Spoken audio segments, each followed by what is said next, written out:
تو کئی مرتبہ ہوتا ہے کہ دین کے نام پر کچھ طاقتیں اٹھتی ہیں اور وہ بالکل ایک دم سے چھا جاتے ہیں.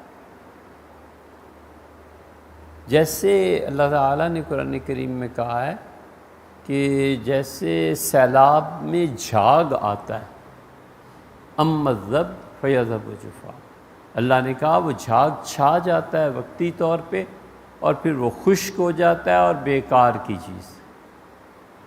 اما ما ينفع الناس، اور جو اصل پانی لوگوں کو نفع دینے والی چیز ہے ہم اسے برقرار رکھتے ہیں.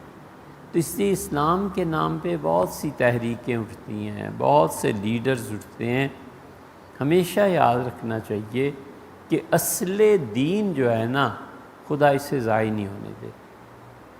20 سال 30 سال 50 سال 100 سال تحریک چل گئی، آخر پہ سب ملیا میٹ ہو جاتا ہے اور سب جھاڑو پھر جاتا ہے. وہ چیزیں رہتی ہی نہیں. پرویز کی آن بان ظاہر ہے کہ ہم لوگوں نے دیکھی نہیں لیکن پڑھا ہے اور بچپن میں سنا ہے. ایوب خان پرویز کے ہاتھ میں تھا، جو چاہتا تھا اس سے منوا لیتے، اور اس نے حدیث کے خلاف پوری مہم چلائی کہ اس نے رسالت مآب صلی اللہ علیہ وسلم کی احادیث ان سے کچھ ثابت نہیں ہوتا، یہ جو محمد بن سلمان نے حدیث پہ تبصرے کیے ہیں ایسی چیزیں تھیں. اب پرویز کا نام لینے والا ہی کوئی نہیں رہا، کوئی جانتا بھی نہیں کہ کتنا بڑا فتنہ تھا. لاہور میں ان لوگوں نے اذان بھی اپنی شروع کر دی تھی. کہتے تھے کہ عربی کی اذان کا کیا فائدہ ہے، جسے تم نماز کے لیے بلا رہے ہو اسے پتہ ہی نہیں ہے کہ تم کہہ رہے کیا رہے ہو، تو اردو میں اذان دیا کرو. لاہور والے نے کہا پنجابی میں اذان دینی چاہیے. پھر پنجابی میں اذان شروع ہو گئی اور زور زور سے اسپیکر پہ کہتے تھے اللہ وڈا ہے، اللہ وڈا ہے. اللہ اکبر اللہ اکبر کا ترجمہ تھا نا. تو جب پہلی مرتبہ دی تو عوام میں جن لوگوں میں خدا کا دین، اس سے محبت، انہوں نے جا کے اتنا پتھراؤ کیا کہ دوسری اذان نہیں ہو سکی.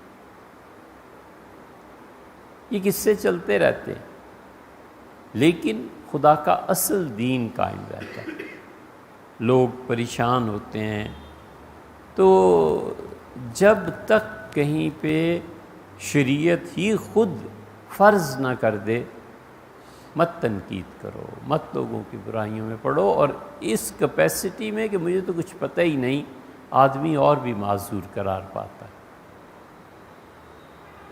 جو بھی بڑے ہوتے ہیں ان کے حوالے کر دینا چاہیے. فلاں کافر ہے، یہ مفتیوں سے جا کے پوچھو یار مجھے کیا پتہ ہے مسلمان ہے کہ کافر.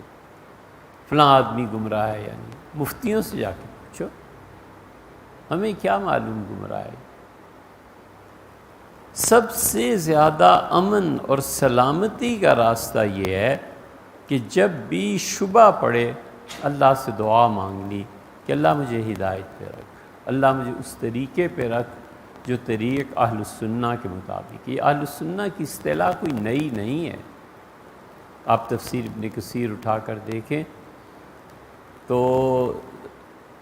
یہ سورہ آل عمران میں آتا ہے کہ اما الذین اسودت وجوہہم، قیامت کے دن دو طرح کے لوگ ہوں گے کہ ان کے چہرے سیاہ اور ان کے کچھ کے چہرے سفید، اور جن کے اما الذین ابیضت وجوہہم، جن کے چہرے سفید ہوں گے نورانی، ففی رحمت اللہ، وہ اللہ کی رحمت میں ہوں گے.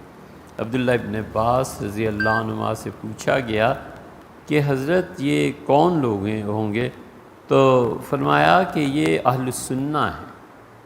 تو اہل سنت والجماعت کا یہ لقب، یہ چیز صحابہ رضی اللہ عنہ کے دور سے ہی شروع ہو گیا تھا. تو اس لیے سب سے عافیت کا طریقہ یہ ہے کہ اللہ سے دعا مانگے کہ اللہ ان کے ساتھ رکھ جن کے چہرے قیامت میں نور والے ہوں گے، جن کی تو نے تعریف کی ہے. اور زیادہ شبہ پڑ جائے تو دین ہے نا، 40 دن مسلسل 2 نفل پڑھ کے استخارہ کرتے رہو کہ اللہ یہ جماعت ہے، یہ لوگ بلا رہے ہیں، یہ کام کرنا ہے، اللہ میری رہنمائی فرما کے درجہ. بڑی مہمات جو ہوتی تھیں، صحابہ کرام رضی اللہ عنہم ایک ایک چلہ پورا استخارہ کرتے رہتے تھے۔ استخارہ وہ بھی ہے جو 2 نفل پڑھ کے اللہم انی استخیرک بعلمک یہ کرتے ہیں، حضور صلی اللہ علیہ وسلم سکھاتے تھے، ایسے سکھاتے تھے کما یعلمنا القرآن، جیسے میں قرآن سکھاتے تھے اس طرح یہ دعا یاد کراتے تھے۔ یہ جابر بن عبداللہ رضی اللہ عنہ نے کہا۔ اور استخارہ بہت چھوٹی سی دعا بھی ہے، حضور صلی اللہ علیہ وسلم فوراً استخارہ فرما رہے، اللہم اغفر لی واختر لی، اللہ یہ 2 چیزیں پیش آ گئی ہیں، ان میں جس میں خیر ہے اللہ میرے لیے وہ انتخاب فرما، اللہ میرے لیے وہ چناؤ کر۔ اس کو عادت بنانا چاہیے، جب بھی کوئی چیز خریدنی ہے، بازار گئے، یہ بھی جوتا ہے، یہ بھی ہے، یہ کلر بھی اچھا لگ رہا ہے، یہ بھی اچھا لگ رہا ہے، یہ کپڑا بھی اچھا ہے، یہ بھی اچھا ہے، اس تذبذب میں ذہن کو مبتلا کرنے کی بجائے، بینگن بھی مارکیٹ میں آئے ہوئے ہیں، بھنڈیاں بھی آئی ہوئی ہیں، پتہ نہیں آج گھر میں کیا پکے گا، اس ساری بحث کی بجائے حضور صلی اللہ علیہ وسلم جو پڑھتے تھے وہ پڑھ لینا چاہیے، اللہ ان میں سے جو اچھی چیز ہے وہ میرا نصیب کر دے، بس چھٹی، اللہ کے حوالے کر دے۔ یہ اللہ کے حوالے کرنا یہ باقاعدہ سیکھنا چاہیے، سب نبٹ جاتا ہے۔